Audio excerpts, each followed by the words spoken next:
मराठा आरक्षण पुनर्विचार याचिका फेटाळल्यानंतर आता शिंदे फडणवीस सरकारच्या अडचणींमध्ये भर पडल्याचं मानण्यात येत आहे। आता सरकारसमोर काय पर्याय आहेत याचीही चर्चा सुरू झाली। ओबीसीमधून किंवा आर्थिक दुर्बल घटकांचं आरक्षण मराठा समाजाला देणार का अशी ही विचारणा होतीये। पाहुयात सरकारसमोरचे पर्याय तरी नेमके काय आहेत।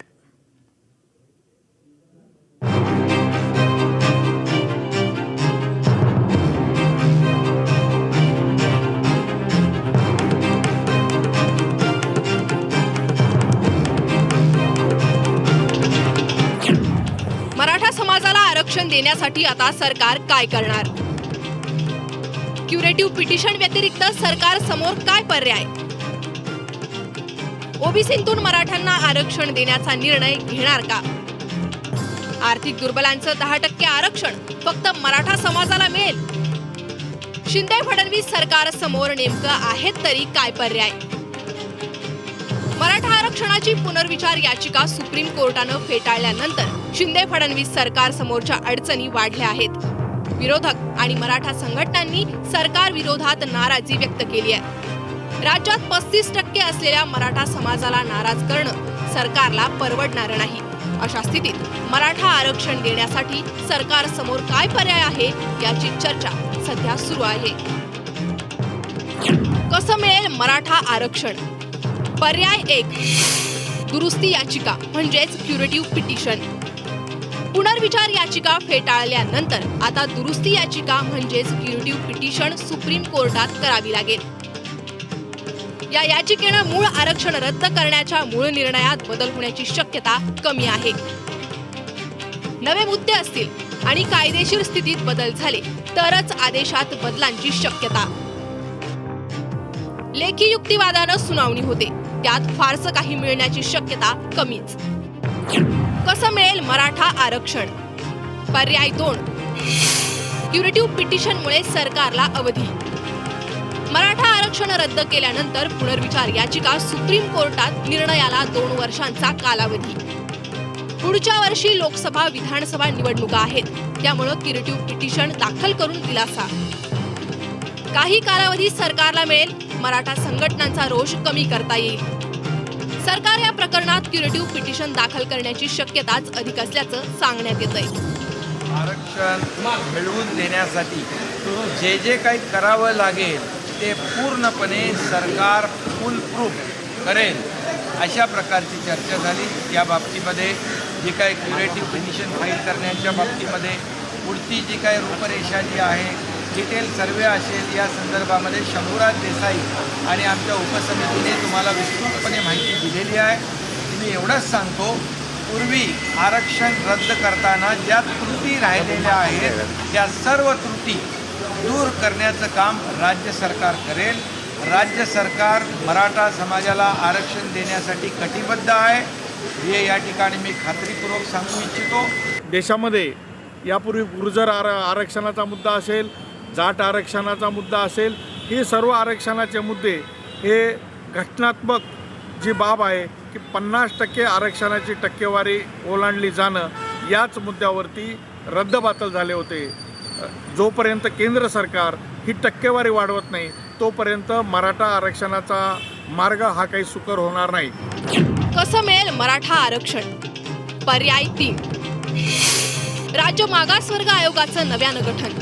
अहवाल जलद गतीनं। माजी न्यायमूर्ती दिलीप भोसले यांच्या समितीनं दिलेल्या पर्यायानुसार नव्यानं मागासवर्ग आयोग गठीत करणं, मागासलेपण तपासण्यासाठी सांख्यिकी तपशील गोळा करणं, त्यासाठी जलद गतीनं काम करणं।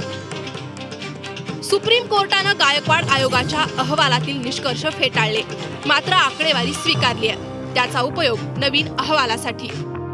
नव्यानं आयोग नेमताना न्यायमूर्ती बापट आणि खत्री आयोगाच्या अहवालातील मुद्दे विचारात घ्यावे लागतील। सध्याचा निर्णय झाल्याच्या 30 दिवसाच्या आत क्युरेटिव्ह प्ली महाराष्ट्र सरकारला सुप्रीम कोर्टामध्ये फाईल करावं लागेल आणि अर्थातच त्या सगळ्याचा उहापोह करण्यासाठी खूप लिमिटेड स्कोप असतो।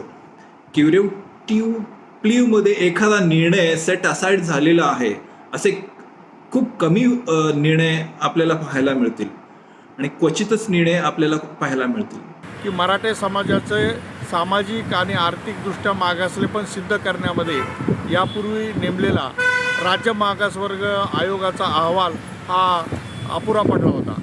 राज्य सरकारने आता मराठा आरक्षणावर नवीन क्युरेटिव्ह पिटिशन दाखल करण्याचा निर्णय घेतला आहे. मात्र क्युरेटिव्ह पिटिशन दाखल केली तरी एक मुद्दा जो राहतो तो 50% आरक्षणाची टक्केवारी ओलांडली जाणारच आहे. त्याला सर्वोच्च न्यायालय मान्य करेल का, हा फार कळीचा मुद्दा आहे. मराठा आरक्षणासंदर्भात रिव्ह्यू पिटिशन माननीय सर्वोच्च न्यायालयामध्ये राज्य सरकारच्या वतीने माझ्या वतीने दाखल करण्यात आली. परंतु दुर्दैवाने या सर्वोच्च न्यायालयाने ती फेटाळलेली आहे. पुन्हा जैसे ते तैसे परिस्थिती मराठा समाजाची आज झालेली आहे. यानंतर एक शेवटचा पर्याय उरतो क्युरेटिव्ह पिटिशन, हा अंतिम पर्याय उरतो. परंतु प्रश्न असा आहे की मराठा समाजाने आतापर्यंत 4 मुख्यमंत्री बघितले. पृथ्वीराज चव्हाण साहेब असताना आरक्षण मिळालं, उद्धव ठाकरे साहेबचे सरकार बघितली आम्ही, देवेंद्र फडणवीस साहेबांची सरकार बघितली आणि एकनाथ शिंदे साहेबांची सरकार बघतोय.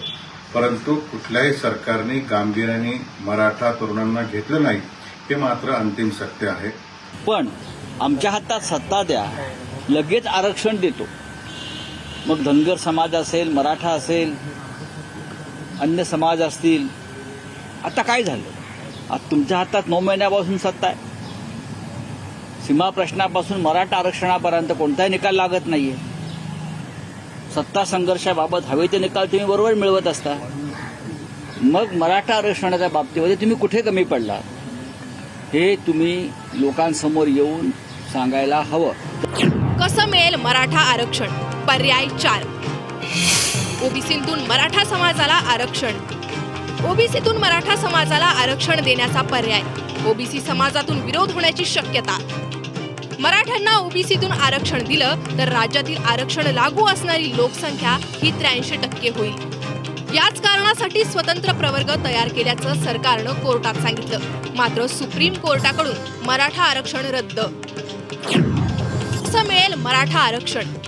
आर्थिक दुर्बल घटकांचं 10% आरक्षण फक्त मराठा समाजाला.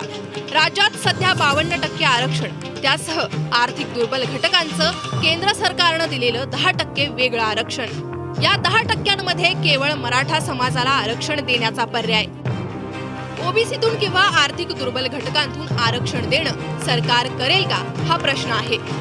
नवीन एक मागासवर्गीय आयोग निर्मिती करून त्या आयोगाच्या मदतीनं ओबीसी कॅटेगरीमधून मराठा समाजास आरक्षण देण्याचा प्रयत्न होऊ शकतो. परंतु ह्या सगळ्या बाबीमध्ये ओबीसी समाजाला सुद्धा काही ना काही पर्याय द्यावा लागतं आणि त्या दृष्टीनं ओबीसी कॅटेगरीमधून मराठा समाजास आरक्षण देणं जरी कायदेशीर परमिसेबल असले तरी किंवा फ्रेमवर्कमध्ये बसत असलं तरी मला त्या कॅटेगरीमधून मराठ्यांना ओबीसी कॅटेगरीमधून आरक्षण मिळतील याची शक्यता खूप कमी वाटते. मराठा समाजाला ओबीसी प्रवर्गात सामील करून आरक्षण देता येऊ शकतं का, तर ती राजकीय इच्छाशक्ती राज्यकर्त्यांमध्ये असण्याची आवश्यकता आहे. मराठा समाजाला ओबीसीमध्ये सामील करून घेण्यास या राज्यामध्ये मोठ्या संख्येनं असलेल्या ओबीसी वर्गाचा विरोध आहे आणि हा विरोध पाहता राज्य सरकार मराठा समाजाला ओबीसीमध्ये सामील करून घेण्यामध्ये अनुकूल नाही.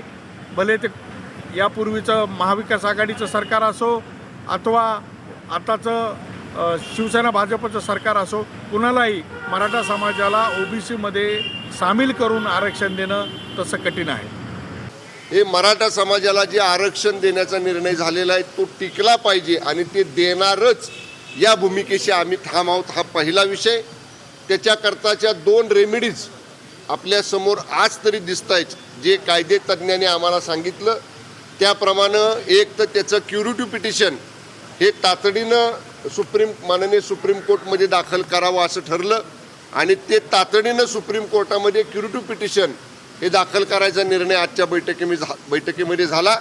आणि त्याचबरोबर एक दुसरा डेडिकेटेड आयोग या संदर्भातला मराठा समाजाचं मागासलेपण कसं आहे हे डीपमध्ये जाऊन, केवळ सॅम्पल सर्वे स्वरूपात न करता डीपमध्ये जाऊन ज्या काही संस्था अशा आहेत, म्हणजे कुठलाही गव्हर्नमेंटचा इन्फ्लुएन्स नसणाऱ्या अशा ज्या प्रायव्हेट इन्स्टिट्यूट्स चांगल्या आहेत, अशा इन्स्टिट्यूट्सच्या सहकार्यानं मराठा समाजाचं मागासलेपण साबित करणारा डिटेल आणि डीप सर्वे त्या आयोगाच्या मार्फत करण्याचा सुद्धा निर्णय आजच्या बैठकीमध्ये झाला. कसं मिळेल मराठा आरक्षण? पर्याय 6. केंद्राच्या मदतीनं 50% मर्यादा शिथिल करावी. राज्यात आणि केंद्रात असलेल्या डबल इंजिन सरकारमध्ये मराठा आरक्षणाचा प्रश्न मार्गी लावण्याची आशा. सुप्रीम कोर्टाच्या निर्णयानुसार 50%पेक्षा जास्त आरक्षण देता येणार नाही. मात्र केंद्राचा आधार, संसदेत निर्णय होण्याची गरज, इतर राज्यही याबाबत सकारात्मक असण्याची शक्यता. दरम्यान हा पर्याय मार्गी लागला तर अनेक राज्यांतील आरक्षणाचा प्रश्न संपुष्टात येऊ शकेल.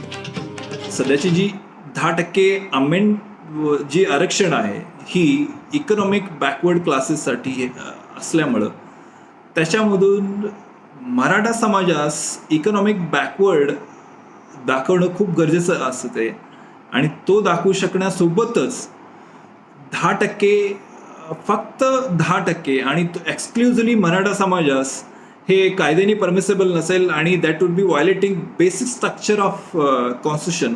तर हा पर्याय खूप कमी ऑप्शन असलेला आहे आणि ह्या माध्यमातून मला नाही वाटत की EWSच्या माध्यमातून महाराष्ट्र सरकार मराठ्यांना separate 10% EWS quota exclusively Maratha समाजास देऊ शकेल किंवा त्या दृष्टीने काही विचार करू शकेल. राज्य सरकारने दुसरा एक निर्णय घेतला आहे की नवीन राज्य मागासवर्गीय आयोग गठीत करायचा आणि त्या माध्यमातून मराठा समाजाची फेर सर्वेक्षण करायचे. या फेर सर्वेक्षणाला किती वेळ लागेल, त्यातून कुठली माहिती पुढे येणार आणि पुन्हा सर्वोच्च न्यायालय हा अहवाल मान्य करेल का, याच्यावरच मराठा आरक्षणाचं भवितव्य अवलंबून आहे. लोकसभा निवडणुका तोंडावर असताना मराठा आरक्षणाची पुनर्विचार याचिका फेटाळण्यात आली आहे. मविया आणि शिंदे गट भाजपच्या संघर्षात या मुद्द्याचा फायदा मवियाला होण्याची शक्यता आहे. अशा स्थितीत तातडीनं सरकारला पावलं उचलावी लागणार आहे. सरकार या 6 पर्यायांपैकी एकाची निवड करणार की वेगळा काही मार्ग स्वीकारणार हे पाहणं आता महत्त्वाचं ठरणार आहे. Bureau report, news state, Maharashtra.